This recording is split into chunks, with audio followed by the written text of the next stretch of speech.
పాలమూరు జిల్లాలో 18 లక్షల ఎకరాలకు సాగునీరు అందించడమే ప్రభుత్వ లక్ష్యమన్నారు మంత్రి హరీష్ రావు. భీమా ఫేజ్ 1లోని సంగంబడ్డ రిజర్వాయర్కు ఆయన నీటిని విడుదల చేశారు.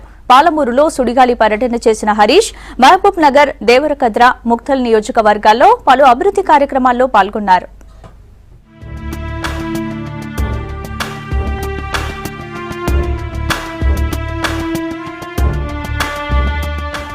మహబూబ్ నగర్ జిల్లా మక్తల్ నియోజకవర్గ ప్రజల దశాబ్దాల కల నెరవేరింది. భీమా ఫేజ్ 1 లిఫ్ట్ ఇరిగేషన్ పథకం ఎట్టకేలకు పూర్తయింది. సంగంబండ బ్యాలెన్సింగ్ రిజర్వాయర్ కి గేట్లను ఏర్పాటు చేసి జూరాల బ్యాక్ వాటర్ ని లిఫ్ట్ ద్వారా ఇక్కడికి లింక్ చేశారు. భీమా ఫేజ్ 1తో 45,000 ఎకరాలకు సాగునీరు అందనుంది. 2,200 కోట్లతో చేపట్టిన ఈ ప్రాజెక్టును రాష్ట్ర నీటిపారుదల శాఖ మంత్రి హరీష్ రావు ప్రారంభించారు. సంగంబండ రిజర్వాయర్ కు నీటిని వదిలి ప్రాజెక్టును జాతికి అంకితం చేశారు.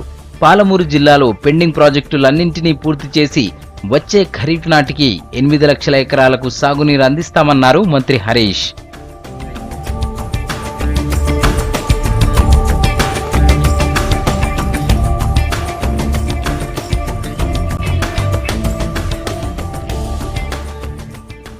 పెండింగ్ ప్రాజెక్టులను పూర్తి చేస్తూ ఉంటే ప్రతిపక్షాలకు కడుపు మంటగా ఉందన్నారు మంత్రి.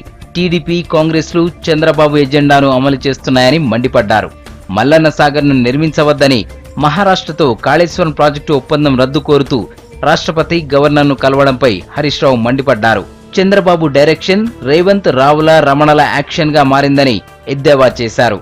ప్రతిపక్షాలు ఎన్ని కుట్రలు పనినా తెలంగాణలో 1 కోటి ఎకరాలకు సాగునీరు అందించడమే ప్రభుత్వ లక్ష్యమన్నారు హరీష్. మేమేమో 10 ఏళ్ళు అధికారంలో ఉన్నా కల్వకుర్తిలో 10,000 వారియలే, భీమాలో కాలువలలో నీళ్లు రాలే, నెట్టంపాడు పూర్తి చేయలే. ఇవాళ టీఆర్ఎస్ పార్టీ వచ్చి అన్ని పూర్తి చేస్తూ ఉంటే వాళ్ళకి నిద్ర పట్టలేదు. నిన్న వాళ్ళు గవర్నర్ గారిని కలిసిండ్రు. గవర్నర్ గారు కలిసి తెలుగుదేశం వాళ్ళు ఏమంటున్నారంటే మన మల్లన్న సాగర్ కట్టద్దట.